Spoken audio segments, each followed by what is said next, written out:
مضمون شائع کیا ہے جس میں اس بات کی نشاندہی کی گئی ہے.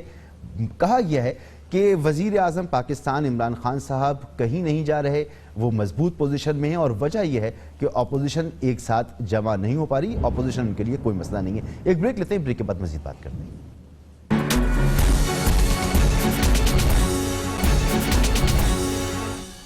پروگرام میں آپ کا ایک بار پھر خوش آمدید. بریک سے پہلے میں نے ذکر کیا تھا فورن پالیسی کا, جس نے آج ایک مضمون شائع کیا, اور اس نے کہا ہے کہ عمران خان صاحب شاید پاکستان کے پہلے وزیر اعظم ہوں گے جو اپنی 5 سال کی مدت پوری کریں گے.